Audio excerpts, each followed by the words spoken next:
Yo, what's up? How's it going, everybody? Welcome. Yeah, I figured I'd go live tonight. So as you're coming in, please feel free to say hi, say what's up. Um, Also, there is something that I do want to show on here. Hang on. I should have had this pulled up, but I didn't. But for those on the Facebook side in the group page, I'm going to show you guys how, when you guys post to get rid of that Facebook user and and just have your actual name. So if you see the post on the group page, let me just kind of get to it here real quick so you guys can see it. Okay, not that one. There should be another one.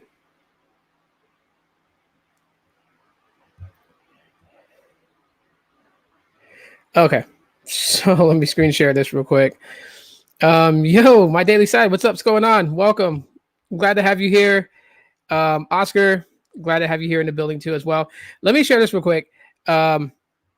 Just for those on the Facebook side, so you guys can see how to enable to show your name in the chat rather than it saying Facebook user all generically. Okay, so if you're following the Geeks Den on Facebook, it looks like this. If you go to the first post, so not the post that's actually showing the live, but the post before that when I set up the timer, and you click see more, right under here where it says that I'm going live using StreamYard, before leaving a comment, please grant StreamYard permissions to see your name. Click the hyperlink right here and then follow the prompts, and it will allow you to view, show your name. Technoid, what's up, man? What's going on, dude? How's it going, man? So yeah, I just wanted to kind of show that real quick because I know there's some people that's in the Facebook group, and when they post, it says Facebook user rather than their actual Facebook name. So that's how you do it. Like I said, just anytime that I set a live and I'm dual casting to the Geeks Den and here on YouTube, just yeah, the post that posts there for the live stream, just click where it says see more, because there's all like my links and stuff like that in the post. At the very bottom is going to say streamyard.com/Facebook, and just grant permissions. I'm doing good, man. I just felt like going live tonight, talk about a few things that caught my interest. So that's the plan. It's the plan for now. Yeah, so earlier today I dropped a video talking about Visible, now including calls to Canada and Mexico. Also unlimited members in your party. And I forgot what the other one was. Lawrence posted it in that video. Because I premiered the video today. So anyways, I think that's a pretty good move for Visible to do that. And let me give you guys a heads up. My kids may just barge in here, so don't mind them. But yeah, so anyways, here we have it. Visible.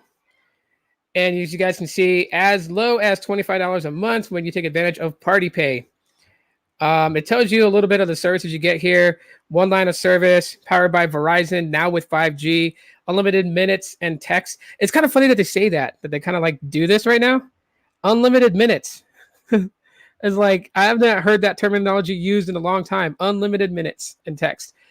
Unlimited data, 5 megabits per second with the Wi-Fi hotspot, so it is capped.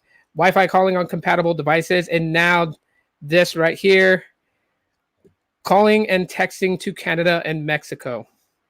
That is pretty solid. Yo, Caleb, what's up? Whoever the Facebook user is, if you go to streamyard.com/Facebook, accept the prompts, it'll let you show your actual name rather than it's saying Facebook user. That's how you get rid of that Facebook user and allow your actual Facebook profile name to show here. Yeah, what's up, Caleb? What's going on? But yeah, that's it. That's pretty cool. That Visible's doing that now. So it's stepping its game up. I mean, if you kind of think about it, it's slightly stepping its game up a little bit by offering that. I'm just like, I'm just excited to see where this goes for Visible, to be honest with a lot of people. Now, I know, no, there's people that's like Visible totally sucks. It blows elephants, goats. I get it. It's not always, it's not going to work everywhere, from coast to coast, Space Ghost style. It's not going to do that. I totally get it. But seeing what Visible started out as and where it's going is, to me, it's kind of exciting to see this. I mean, adding these things in, like, it makes more sense now. I don't know how long they're going to keep it where you can have like an unlimited amount of people in your party pay. That's quite a bit. You could be like super popular and have like 150,000 friends and get them all on Visible. That's quite a bit of people having your party pay.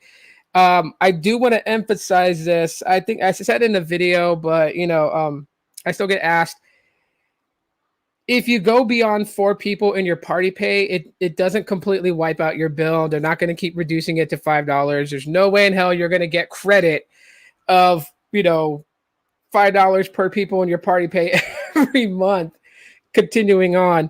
It just doesn't work that way. The cutoff for the reduced amount is at 4 members in your party pay. After that, those who join, they get their bill reduced down to $25, as yours is already down to $25, and so forth. Let me move my phone over here so there's not any obstructions in it. Let me know if the stream is going good or if it's starting to crash or look wonky or whatnot. I'm using the AT&T hotspot.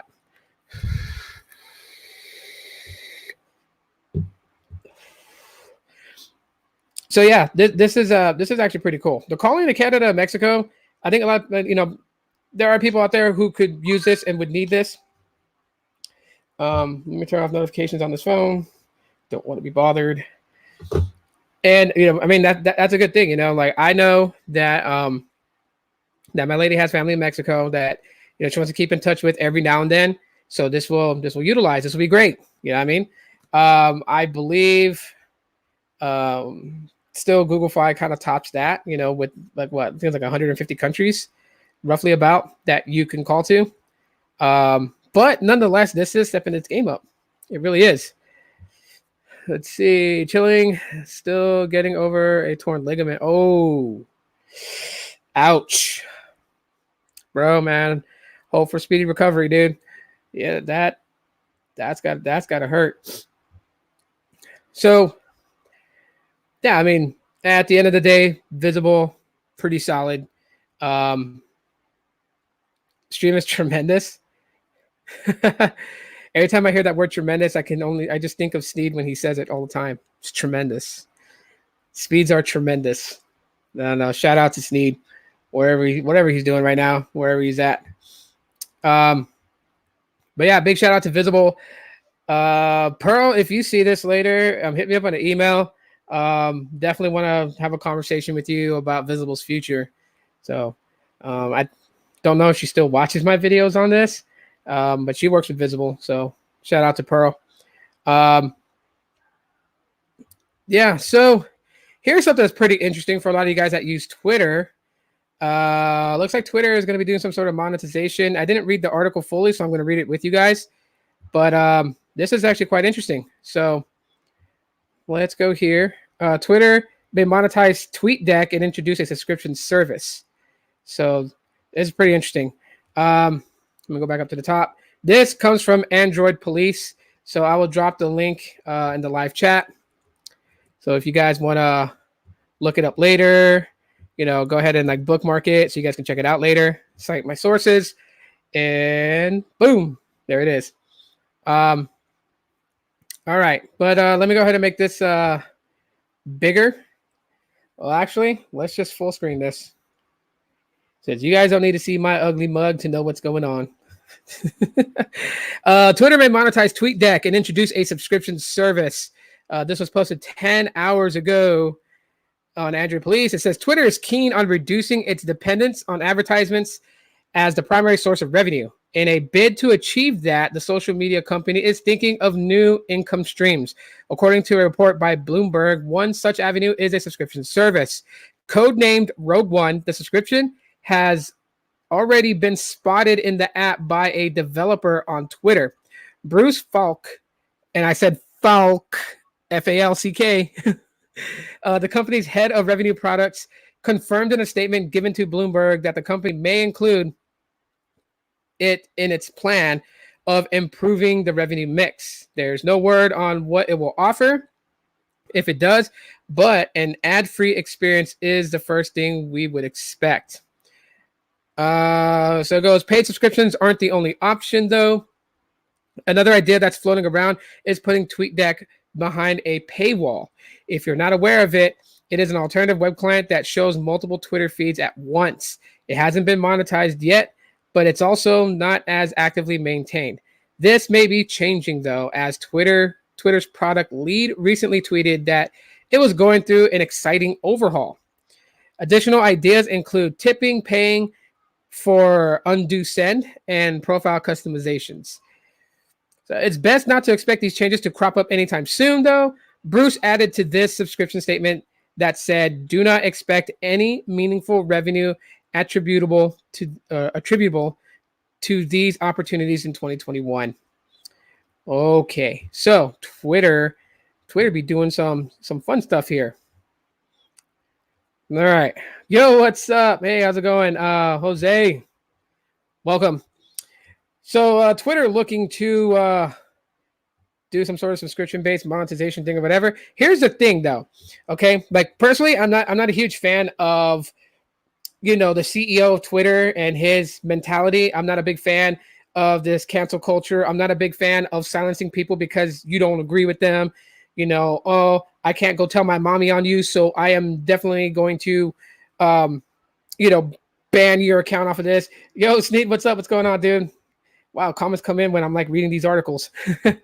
But and I'm glad Sneed's here if he's still here. I'm glad he's here because even though I have a bone to pick with the corporate wigs of Twitter, Twitter is still a good spot, though.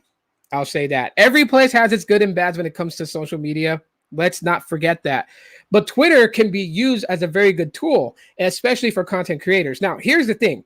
You have guys like Sneed. You have guys like Carlos who live stream on Twitter's live stream app Periscope, soon to be merged directly into Twitter for good, getting rid of Periscope. And that's the thing, too. Periscope is going away. I know that people are jumping on Haps, which is a different streaming source. And shout out to Haps. I think their streaming services is cool. But it doesn't mean that you won't be able to live stream on Twitter anymore. The live streaming will be done through the Twitter app itself. Now, are they going to revamp this? I'm not entirely sure. But I will say this, though. You have a lot of people that live stream using Twitter's live stream services. So this thing that they did on Periscope with Periscope influencers or whatever they call them, they really need to kind of take a step back and then look at what they're doing, right? They can literally utilize Sneed. They can utilize Carlos.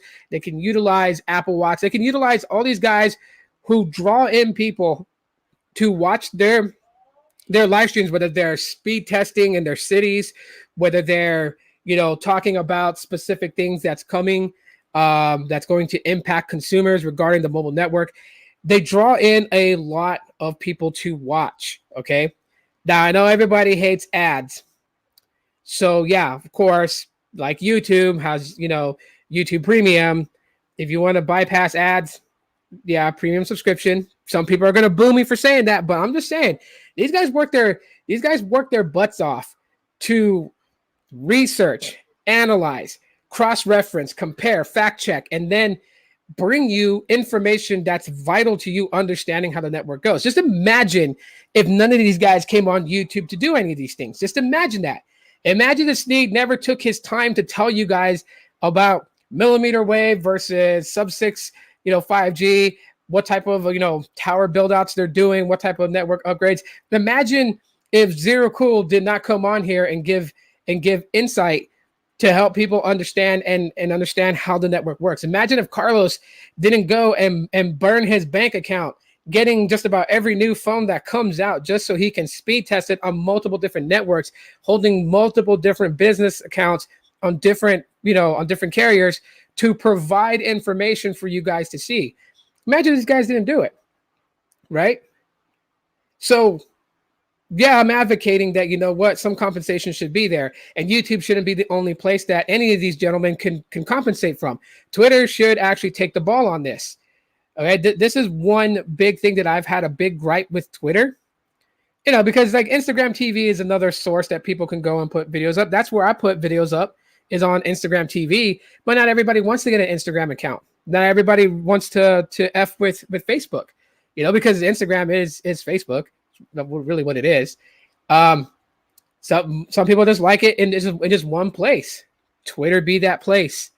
So I really do think that the people at Twitter really should open up some sort of thing that if you are a content creator, you can validate yourself as a content creator, should open up opportunities for you to make money. And also, of course, Twitter wants to make money. And this is a revenue source that they can make money doing by saying, okay, well, we see that you do live streams, and we see that you can have anywhere from just 20 viewers to 150 viewers. I've seen it where these guys have gotten 400 plus viewers to 500 viewers. So they're pulling in eyes watching. And just imagine coming in and a quick little 10-second ad. Do you just wait through the 10 seconds and then you're finally in the live stream watching whatever they're doing? I mean, come on now, especially replays. Put an ad in the beginning of the replay. Creator gets paid out per view, right? So let's say like the CPM on an ad for the Galaxy S21, you know, was like $15 per 1,000 views. Well, I mean, you get like 100 people during the live, and then you get 900 people in the replay. You hit your CPM to get that amount.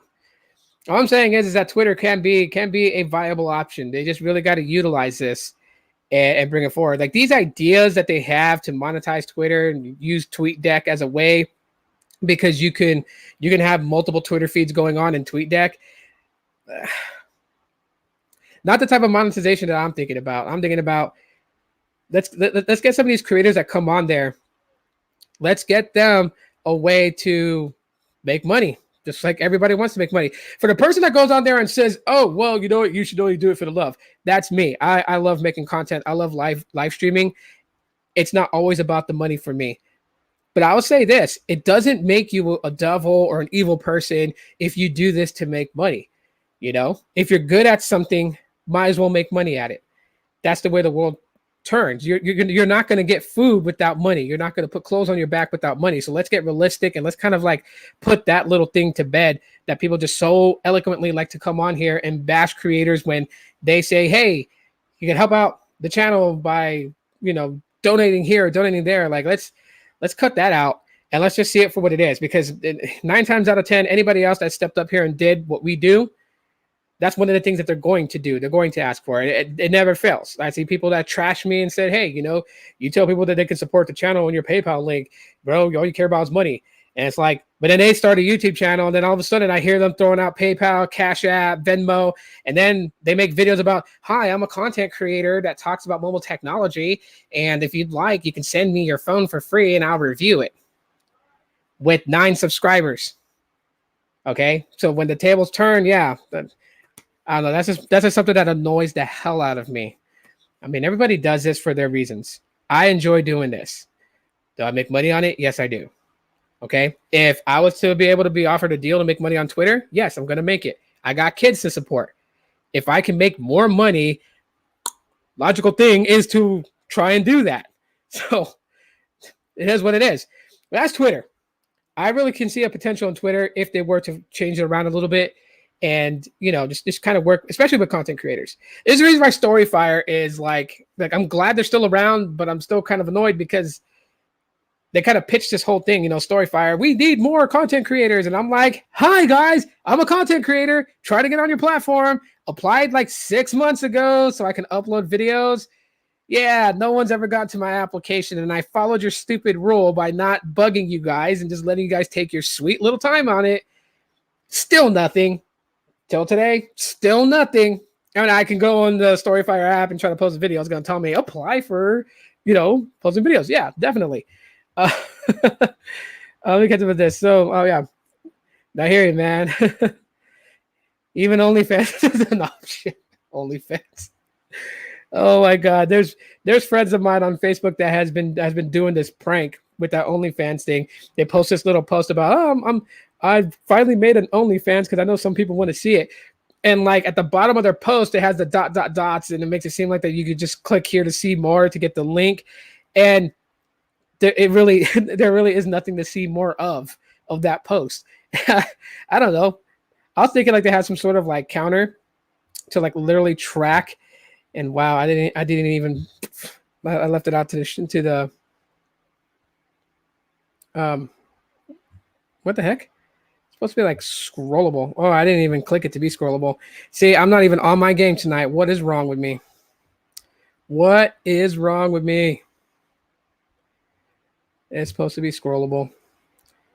And yeah, it's supposed to be right there during this. I have it set up where like what I'm talking about will be down there.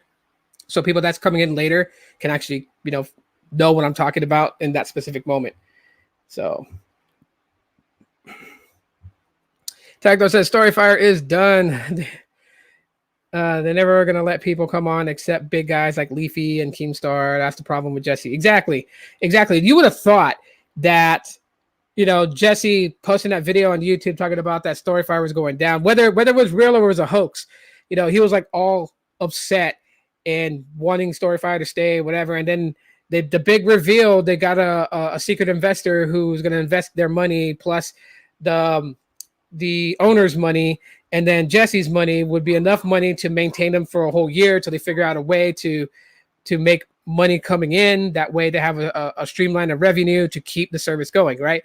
And you would think, and at the end of his announcement that Storyfire is here to stay, he said it again. We need content creators, big content creators, small content creators. We need you guys. Well, if you need us, get somebody other than that one person in that small office who's reviewing applications. Get more people to review these applications and boom, plug them in so they can start uploading video content. That's the whole point about this. All right, Oscar, take it easy, bro. God bless you too, man. That's the problem with Storyfire, is that they say something and they do a totally different thing. The actions is just mind-boggling. And Twitter can actually take that because a lot of people like using Twitter. I mean, I don't agree with the CEO's practices and their day-to-day life and their mentality. Could they ban me? Sure they can. So that's why I've kind of like toned down the whole political talk and just left that for Facebook because it doesn't bother me if I lose my Facebook. But Twitter, there's people on there that follow me on Twitter. And again, thank you for those that helped me get to, 500 followers. That's 500 followers on Twitter. So that's actually pretty cool for a complete nobody like me to get 500 followers is dope. So I don't know. Maybe by the end of 2021, I'll have 1,000 followers on Twitter. Who knows? But yeah, Twitter's a viable option. I definitely would love for that to change a little bit for creators. All right, let's switch tracks here and let's talk about GoogleFi, because GoogleFi is finally going to open up VPN for iPhones. So if you guys didn't know this, those who've had GoogleFi probably know about this because it's within the app itself. But GoogleFi, within the GoogleFi app, if you have GoogleFi service and everything like that, within the GoogleFi app, you can turn on a VPN that basically allows you to browse the net, privately and secure to a degree. I don't know how well GoogleFi VPN works per se. I've turned it on. The only thing that I've experienced with it being turned on my Pixels is when I have the GoogleFi VPN turned on. It just seems that data is a bit slower. I ran a speed test with the VPN on, and on the down, I pulled maybe like 80 megabits per second. With low band 5G access, and then when I turned off the VPN, then it would go to like 160 megabits per second on the down. So that's pretty much the only difference I know. I mean, obviously, you're not really going to see the security. It's not like when you get on the screen, there's going to be like a bunch of translucent things saying that you're privately secured as you're, going to whatever site there might be that you might be interested in going in that you just kind of don't want prying eyes to see, or information being shared that you don't want prying eyes to gather. But nonetheless, GoogleFi has VPN as a feature for GoogleFi customers, and this has been around for a long time. Now they're going to make it available for iPhone users, and it's pretty much the same way. It's within the app itself. So when you go into the app, one of the things that you'll see is that there's as you're scrolling through the main page of the app on your phone, you'll see like it shows like your mobile number, how many devices you have active. Scroll down a little bit, and you're going to see things that says features. When you click that, you're going to see where it says, like a toggle switch to turn on GoogleFi, VPN, quotations, not quotations, but parentheses beta, because it was still considered beta. Yeah. And so, anyways, let me grab this real quick. I'll put it in the chat for you guys. You guys can click on it and bookmark it if you guys want to go back to it later and read for yourselves. So citing my sources again, there it is. 9to5 Google's posting this. And 9to5 Google says GoogleFi VPN coming soon to iPhone subscribers and exiting beta on Android. So those no longer going to be in beta. There we go. Google's MVNO has offered a virtual private network since the service had Project in its name. So this was, had it for a long time, since Project Fi. As part of a safer internet day, the GoogleFi VPN will soon be available for iPhone subscribers. In November of 2018, Fi gained an enhanced network option that enables a VPN and automatically switches to mobile data when Wi-Fi connectivity is poor. A year later, the ability to encrypt your phone's traffic along with spam warnings and Wi-Fi calling came to non-Pixel devices. The Android VPN has technically been in beta for the last 2 years, and Google is now moving it out of preview. It will feature performance improvements that make possible a faster, stronger connection. Google says the tool already secures over 226 terabyte of data every day. That's pretty interesting. So, I mean, that's nice, that they're going to show some love to iPhones. I think that should have been for a while. I don't know. But there's still the problem of the 22 gigabyte throttle. That's the thing that kills me. Because I like GoogleFi. I like their services. I like their customer service, even though, we can only chat with them through chat at this time. But I like their services. I love the fact that I had unlimited calling to Thailand, because it was one of the 150 countries that they would give you unlimited calling to. I talked to my mom. With Metro, I had to add an international package onto my plan, and I wasn't really too happy about that, but that's the only way my mom can call me.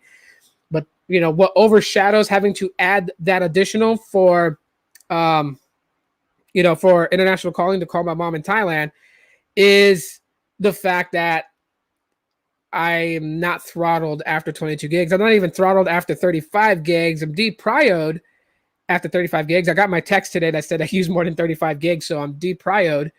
But that's fine. I'm okay with that. Slowing down my speeds just a little bit for a while, letting it come back to normal when it's not congested. I understand that. Also 22 gig threshold's too low. Yeah. But when I complained about it, Sneed did make an interesting thing. That's the deal that Google has worked out with T-Mobile. Had they, went to T-Mobile to say, hey, let us increase the allotted amount before we throttle, maybe to 50 gigs, that could increase the price that we pay per line, because T-Mobile could be like, well, you'll have to pay us more in order for your customers to do that. And yeah, that's just totally crap. And they'd have to do the same with US Cellular, because I believe that's the same deal they have in place with US Cellular. So yeah. Warren says visible for the win. I thought you said text now for the win. I was like messing with you, dude.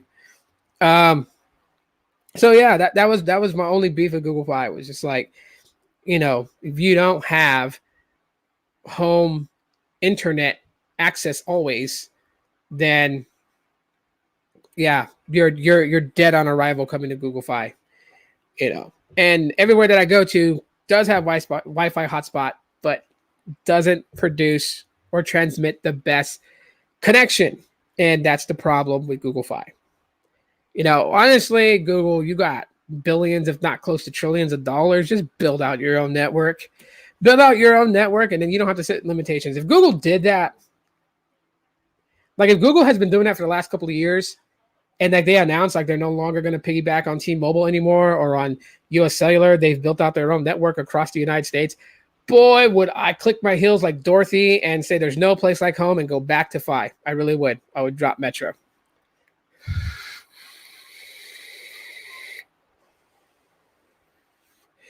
Well, my mom doesn't have a smartphone to download text now. She has a flip phone. She uses an older phone over there. I think her smartphone broke, so she can't use it. Plus, too, like right now, it's hard for my mom to understand a lot of things that I'm saying. I mean, she had, like I said, she had a really bad stroke. It's hard for her to talk. It's hard for her to express her emotions. It's hard for her to understand me when I'm saying things. I talk really fast, right? Most of you guys all know that. I could talk 100 miles an hour. So I found myself really having to slow myself down just so my mom could understand what I'm saying and having to repeat myself. So it's really tough for her. But I mean, no, who knows? We'll see what happens with that. See what happens with that. Yeah, so that is dope that GoogleFi is going to do that. Allow, iPhone users to have the ability to use a free VPN. You know what I mean? Because they don't charge you extra for the VPN on GoogleFi. That comes with your plan rate. So, yep. Good on them. Mail her one and set it up for her. You can text now for unlimited. That's not a bad idea. Somebody commented on my Facebook. Really? Why am I getting these notifications now? What is wrong? Oh my gosh. I am starting to feel my age. Not cool, but yeah.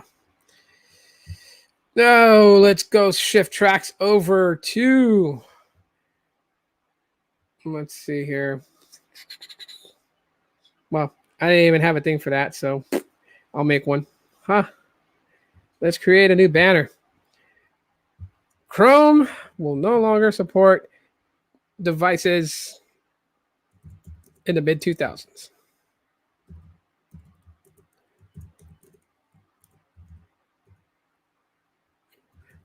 Why did I do that?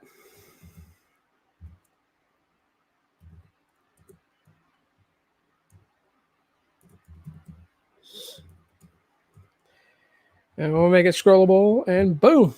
Okay. Yeah. I'm trying out something new. I'm weird like that. All right. Let's get this going here. This is actually from boom. Why did I have it all the way down here?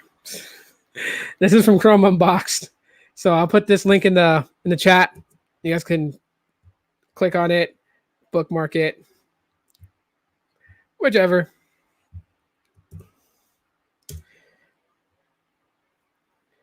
Let's see.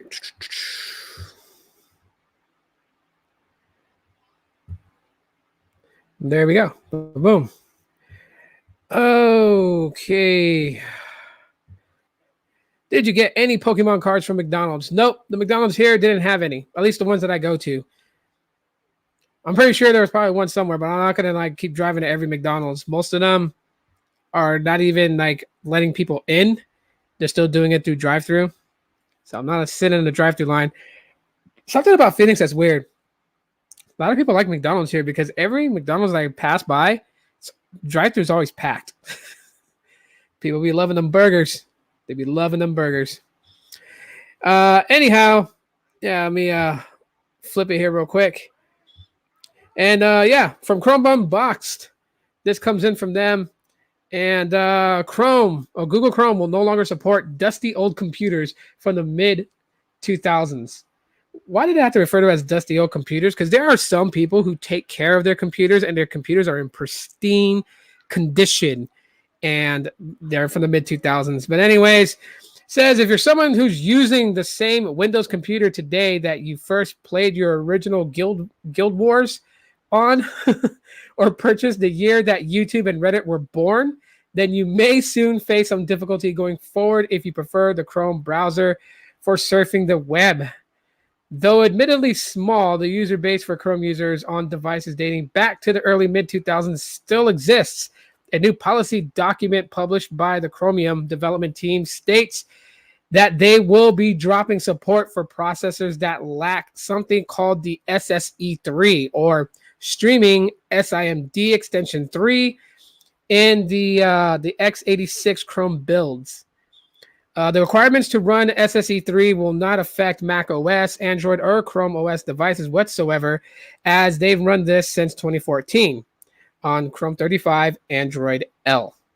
But will affect a tiny portion of Windows and Linux users running Chrome on a dusty old system. Again, that word dusty.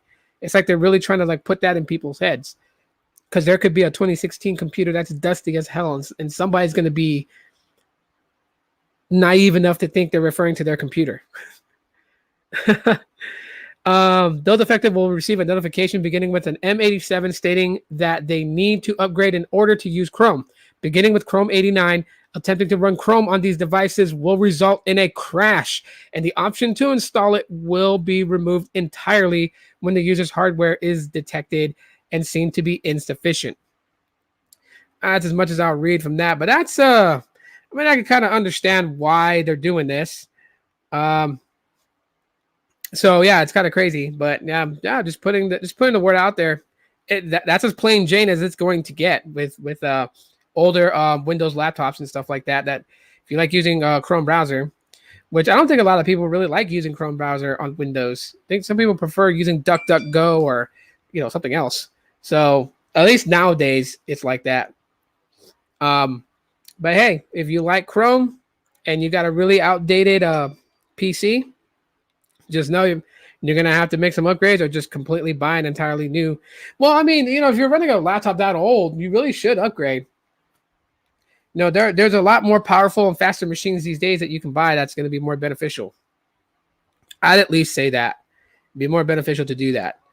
What's happening here?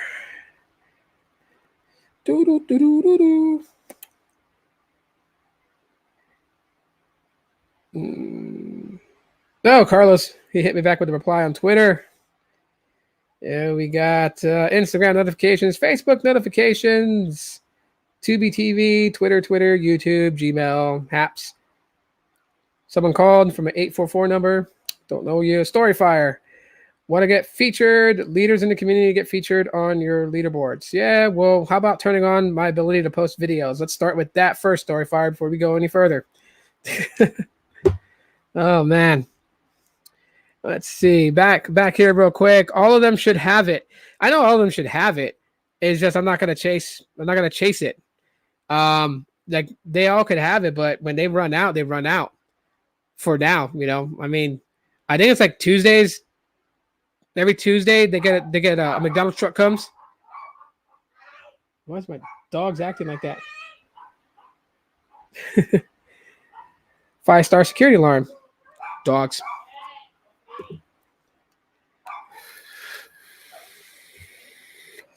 Yeah, I know it's nationwide.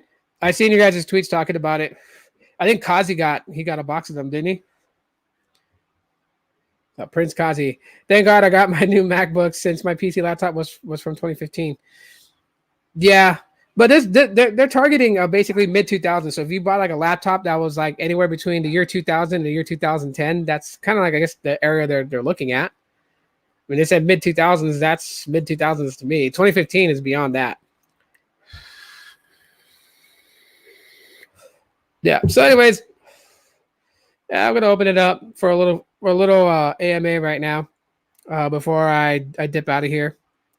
That's pretty much all I got for tonight. Yeah, I haven't tried that thing yet though with the Pixel reading your heart rate when you're sitting still using the camera. Haven't tried it, but yeah, a big apology to my lady because tonight I made Thai red coconut chicken curry. I used a different curry paste, and it just so happened to be more spicier than the one I normally use. So I used like a jar and a half mixed in with coconut milk, bamboo shoots, green onions, and my seasonings for it. And it was too spicy for her, and I felt so bad. Like I was eating it and I could feel the heat, and I'm like, whoa, if I can feel the heat, because I like spicy food to a degree, I know it's too spicy for her because she does not eat spicy food at all. And then my oldest son likes spicy food, but it was too hot for him too, so I felt bad. And I'm like, thankfully, for the little ones, because I know the little ones they don't like to eat that. So I went ahead and just bought them a pizza for dinner tonight. So I'm glad there was leftover pizza for my oldest son to have. That way he doesn't go without eating dinner. Um, I am a bit tired because I did move things around in my room. So like I moved the bed, like where I'm sitting at right now. My bed used to be here. Now it's moved back behind me. A lot of things just got organized, whatever. So I'm just like stoked that I don't know. I'm weird like that. Like I feel I get this good feeling when I move my room around. When I change where my bed is at, where my desk is at. Like all those things, just I don't know. They say it's what feng shui. Just that good positive vibe energy you get from just a new look to things. Yeah. So I mean that's what I've been doing today. Been watching the news. I'm not gonna talk too much politics, but yeah, that was kind of funny. So I've been watching the news on that. And when I say news, I'm not talking about like mainstream news sources like CNN or any of that. I don't watch that stuff. But like Blaze TV, Breitbart, I watch that on YouTube. The other day I picked up another Chromecast. So I have that on the TV that's behind the Chromebook right now. And watched a lot of the Cobra Kai series season 3. To get caught up with that. I usually wait after a while and then watch them because I know if I watch it when they release the season, I binge watch. So I would watch the whole thing in like a day and a half. So yeah, now I gotta wait for season 4. I did start a group page on Facebook that's specifically talking about like movies and video games.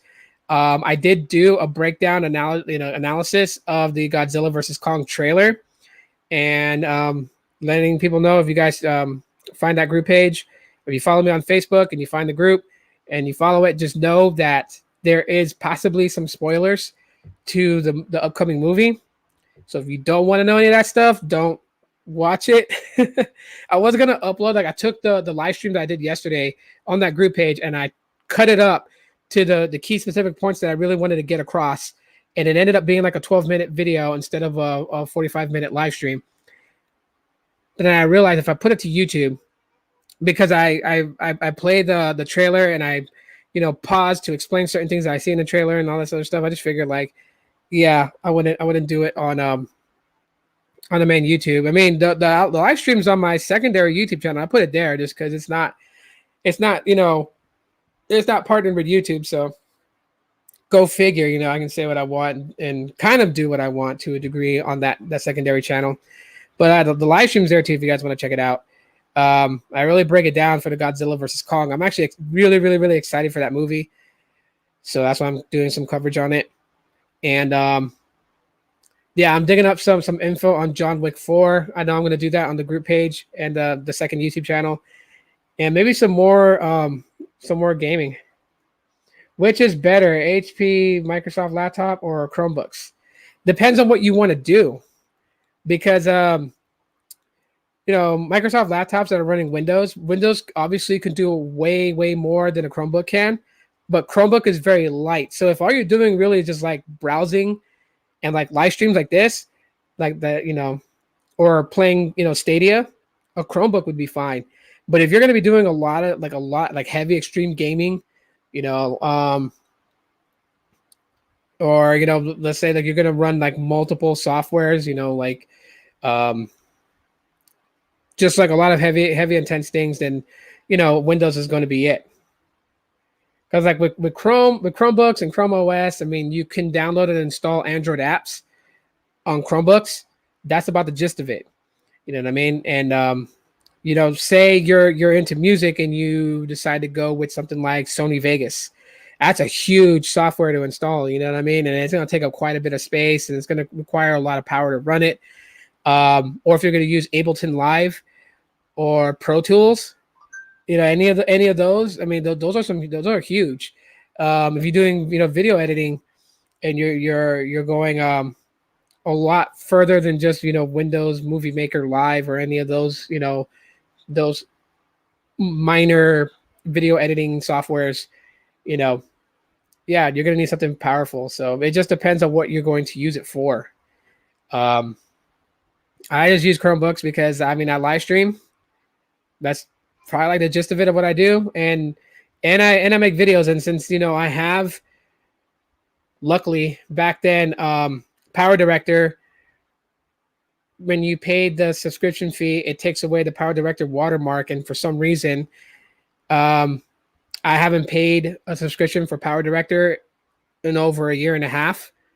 But when I use the app on Android or Chrome OS, it does not have the watermark in it. Now I have Power Director on the iPhone 10s, and that will have the watermark on it. It doesn't register it. Yo, what's up, Squids? What's going on, bro?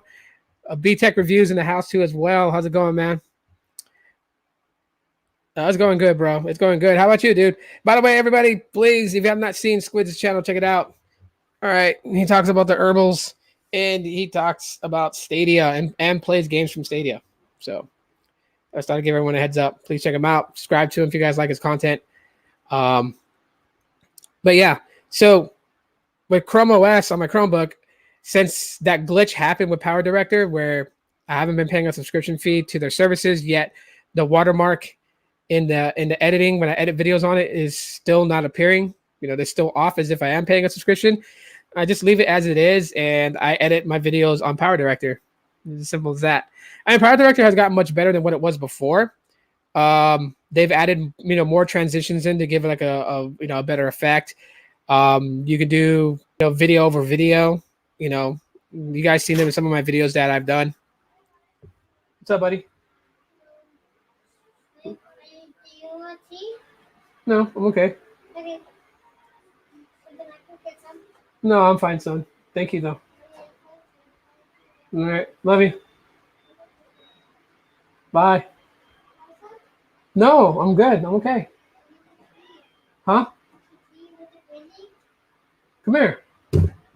1 second, guys. What do you want? That green thing you have? You want one? Go ahead. You can have one. He wants a green tea. Go figure. But yeah, that's what I use the Chromebook for, is to play Google Stadia. I love playing Stadia, live streaming from a StreamYard, and doing research, mostly just Google searches. Let's see. Okay. Just eating up and enjoying some great content. Nice, bro. Awesome. Mostly stream games, movies, YouTube music, play games. A Chromebook is fine, dude. It's light. You can do a lot of things with it as far as like, whatever you do on your Android smartphone, you can really do it on your Chromebook.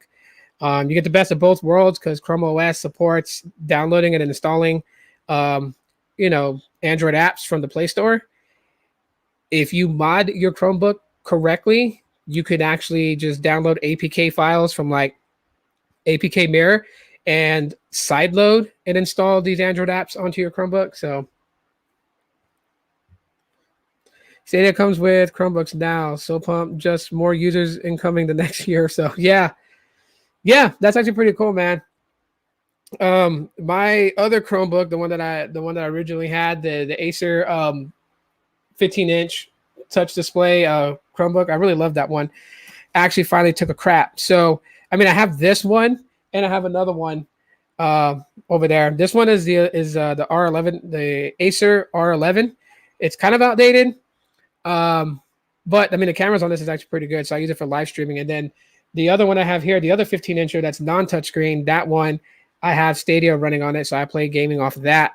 But I'm actually going to get another Chromebook here probably next month when the returns comes in.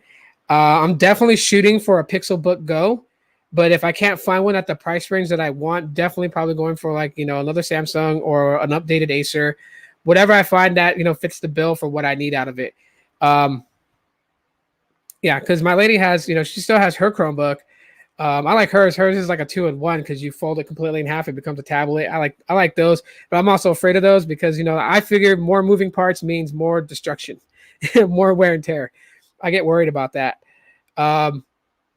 This one that I'm using, my daughter almost broke it in half because she thought it was like her mom's. So she thought she can fold it completely all the way into a tablet. And she tried and she was actually forcing it. And then I told her no, because you can see the casing at the bottom where the keyboard's at, where the hinge is, it started to lift a little bit. So she was really putting some pressure there and almost snapped it in half. And I was like, well, I'm glad I caught her. Because they use my Chromebooks for school. The schools here is just ridiculous. They gave them some outdated Dells that couldn't run crap. This is something that I just don't like about remote schools and homeschooling from computers. It's like they're like, oh yeah, come to the school. We got laptops for our students. It's set up with everything that they need. And then it's like, you try to log into Zoom and then it won't access Zoom. And I'm like, and I call the school like, hey, what do we do? They're like, oh, you got to bring the laptop back to our IT guy so he can fix it. Like, so I said, screw it. Got these 2 Chromebooks, told my daughters they can use it for school. And it's been working better than that because they sign into their Google Classroom accounts. They're on stream. They have all their assignments. They're good. What's up, Tech for Your Needs? What's going on, bro? Let's see. And you can add Linux and other operating systems too, like Red Hat, Ubuntu. Yep. Need more RAM for those, but yeah, so stoked and love Chromebooks. I'm glad you dig the Chromebooks, bro. Really. Definitely looking at the Pixelbook Go. My buddy uses it and it's amazing. Yeah, I mean, I'm trying to. Hopefully, I find one. Hopefully, I find one at a decent price, man. Yeah, because I seen a guy. I went on OfferUp. Kid you not. I don't think the ad's still there anymore. Because I think actually someone bought it. But there was a guy who had an original Pixel C, right? So like the first Chromebook that donned the name Pixel. Right, it had the same color scheme as the Pixel XL that I have, which is the one that's silver and white. I have it somewhere around here. I think it's in this drawer. I'm pretty sure it's here somewhere. Wait, hang on. I know it's in here. That's not it. That's where are you? There's my Pixel 2. My Pixel 2 XL. I have a drawer full of stuff. I have my freaking Nintendo Switch in here too. Well, my Switch Lite actually. The Switch Lite is in here. There you are. Gotcha. Right. So the Pixel C has the same color scheme as this, right? White and silver. Love this phone. But anyways, so they had someone on OfferUp that was selling one, and bro, they wanted like $1,500 for it. I was like, no. It's kind of outdated. I'm sure it runs smooth. I'm sure you took very good care of it, but yeah, I'm not paying $1,500 for it. No way. I mean, I don't see it for that. You know what I mean? And I collect pixels, right? I have just about I have every pixel that came out. Except for, the upcoming Pixel 6 and Pixel 5a, which I gave up. I shut down my GoogleFi. That's the only thing I dread is I shut down my GoogleFi line. So I gave up the 2-year subscription thing where you upgrade every 2 years. So, but I'm not worried about it. Have ideas for more revenue to come in so that way I can buy these devices straight out. And that's exactly what I intend to do. Yeah, nope. Hell no on that. That's right. I ain't paying $1,500 for a freaking Pixel C. No way. Now, he was like, 130.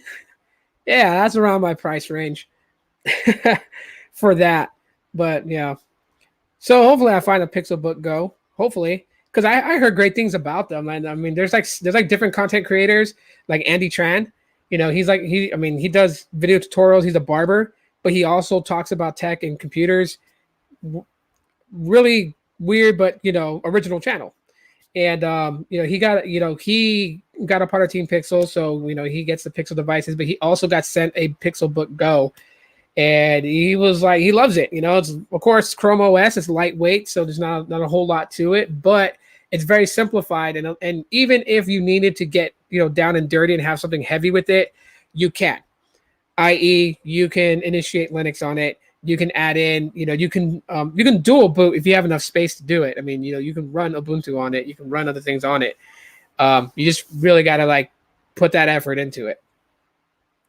So Gene says, you have as many phones as I have. I call my drawer my phone drawer. I have 12 devices plus 3 I'm using right now.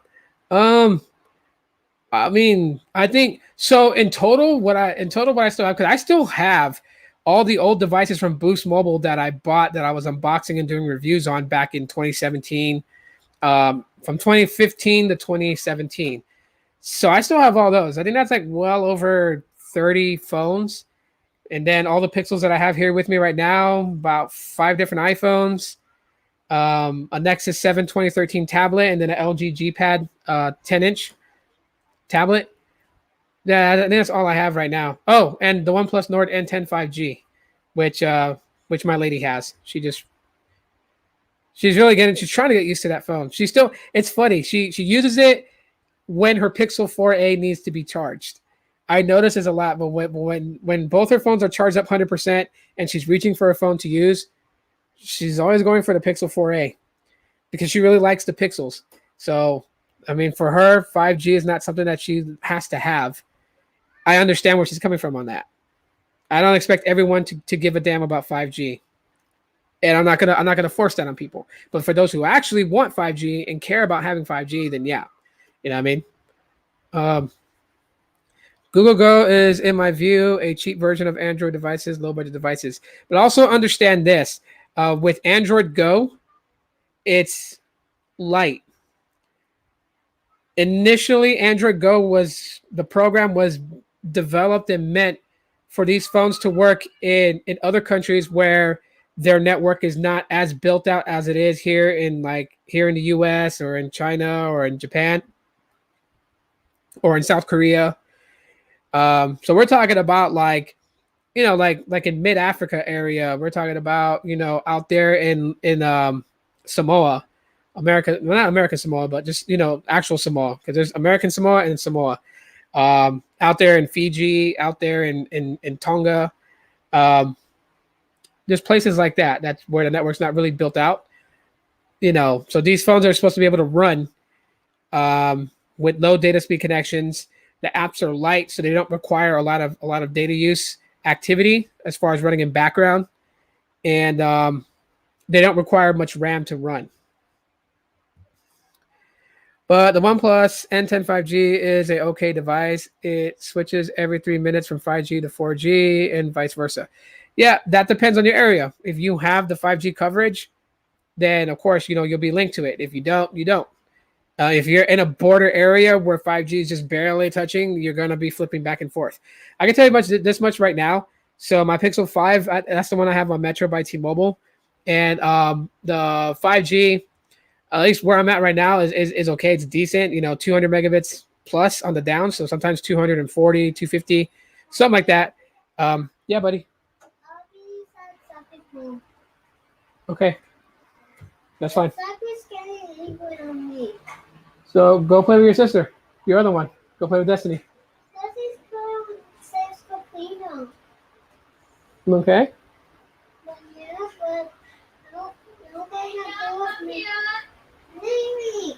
Nevaeh. 1 second, everybody.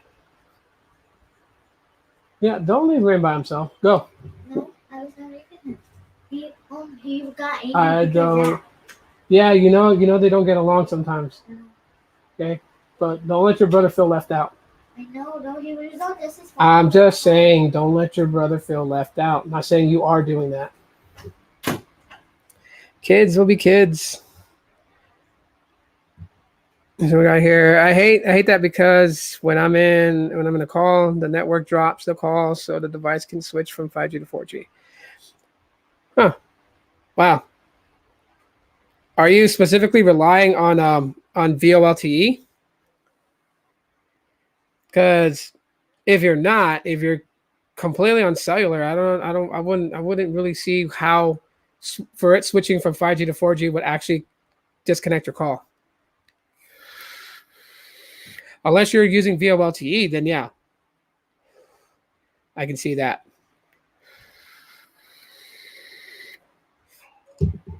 Oh my gosh.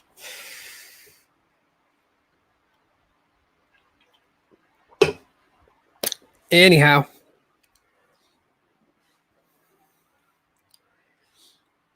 But yeah, I don't know when I'm gonna do the review on the OnePlus N10 5G. I don't know.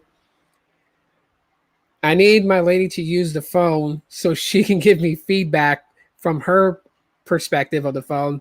I can relay it. Can't do it. She doesn't use the phone. She always picks up the Pixel 4a, but I don't blame her. Because of all my phones, I still pick up my Pixel 5, but definitely pick up my Pixel 4a. Which, yeah, I got a pineapple pop socket at Walmart for $3, and then this case. I have two cases exactly the same like this. They're both clear. This one has a pop socket on it, but if I want to wrap it in a case that doesn't have the pop socket, I got a clear case without it. That way, it just makes it easier because like I'm getting older, so like my pinkies are hurting from trying to brace the bottom of these phones when I'm holding them in my hand. It just sucks. I got the Samsung Galaxy A21 on Metro PCS for free because of Right G. What do you mean? I'm kind of disappointed in Samsung. I can't really say why, but I don't really trust Samsung anymore. I'm just going to say that. If you guys want to know, do your research on Samsung yourself. See what you can dig up. Really can't say anything on it, but I can just say I'm very disappointed in Samsung. That's all I'll say to that. So, yeah. I don't buy Samsung devices, and now definitely I'm not going to in the future. Why doesn't it just stay on 5G and not switch when they market it as 5G device? Because, Gene, like, okay, I'll say it again. Maybe I didn't say it right. So in an area that you're at, if the 5G signal is not as strong, it's going to flop down to 4G LTE. So if the coverage is not strong, you may pick up the signal for a little while and then it'll drop. Because T-Mobile's 5G was built for long distance connection, right? Verizon has a shorter distance but faster data delivery. T-Mobile's low band has a broader range but not as fast data delivery as millimeter wave.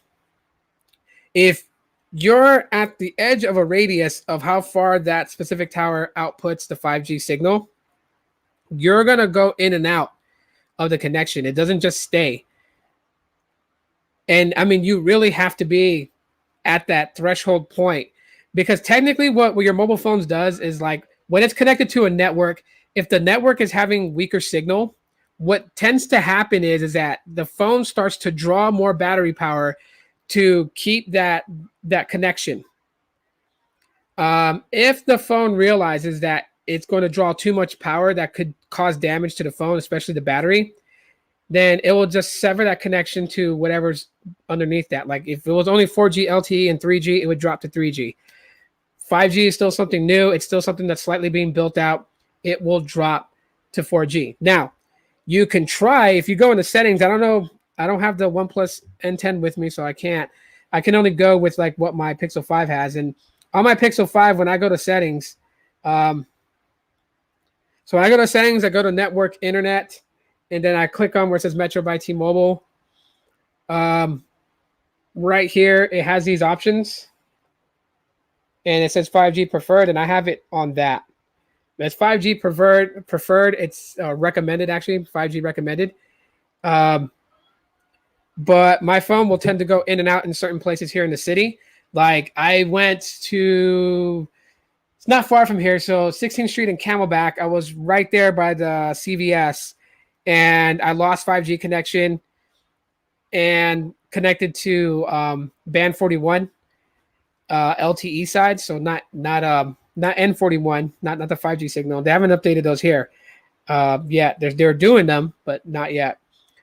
So it happens in various places. Like right now, even though the Pixel 5 did get an update to be able to connect to standalone 5G connection, they haven't turned that on here in my area. So I'm still using non-standalone 5G. So that is, 5G, connection plus LTE, which I think, I'll go to Signal Check Pro here. It should show me which one I'm connected to right now. Actually, let me turn off the Wi-Fi hotspot. Wow, it's connected to my hotspot there for a sec. So I'm connected to LTE band 2 plus 5G. So 5G NR connection at and then the 1900 megahertz or gigahertz. Hang on, it keeps fluttering in and out. So even I lose actual 5G connection every now and then, and it drops down to LTE, which is something I didn't notice. When it drops just to LTE only, the 5G signal does not change until I connect to band 41. Then it changes. See, they have those options, but it's grayed out. You can't change the network settings. Really? That's weird. Cause like I know I can't go in and like edit the let's see. Well, and I could pull up the APIs of the APN actually. So yeah, I can access I can delete it or save it. That's the APN though, but I won't mess with the APN. But as far as like preferred network type, it allows me to actually, but see, my Pixel 5 is unlocked. It's an unlocked model, so I can put it on any network. So that's why I guess I have it. I don't know why it's grayed out on yours. I'll have to look at hers too. I'll get back to you on that. I'll probably hit you up on Instagram and let you know what's going on with that. But anyways, guys, I am going to jump off for the night. Thank you guys for hanging out with me, chilling through all these different articles that we talked about. That's dope. Thanks for everyone coming in and just hanging out. Really, really appreciate you guys. Also, shout out to the channel members. If you're not a channel member and you'd like to join, well, just hit the join and then choose any of the tiers that you want to be. I still haven't gotten to it to edit those and change them around, but I'm going to here soon. So you guys will know when that happens. But yeah, definitely if you guys want to support the channel, you guys can do it that way right there. One-time monetary donations through PayPal. That's dope. I don't use PayPal. I don't have Cash App. Well, I mean, I do have Cash App, but I don't post a link or anything like that. I just normally do PayPal. Yeah. And that is pretty much it for today. Maverick, well, I'm so sorry, bro. I'm jumping off for tonight, man. I'm tired. But you can definitely watch the replay and see what we went through and everything. Yeah. Well, I mean, you got yours from Metro, Gene. So yeah, it's definitely not unlocked yet. But I mean, I didn't get my Pixel 5 from Metro. So it's not Metro branded. It doesn't have, Metro on the splash screen when you boot it on. It doesn't have any of that. It's straight unlocked from Google. Appreciate that, Jane. Appreciate the $5 super chat, bro. Awesome. Really appreciate that. And my kiddos appreciate that too. Goes to them. Super chats go to my kids. So they get it. And they do whatever they want with it. But yeah. Yeah, you guys can expect more videos this week. I'll try to put some up. I don't know what videos I'm going to be doing, but I'll try to have some up for you guys. But yeah, I appreciate you guys for hanging out with me. Love you guys very much. Be safe. Be cool out there. And until next time, as always, law.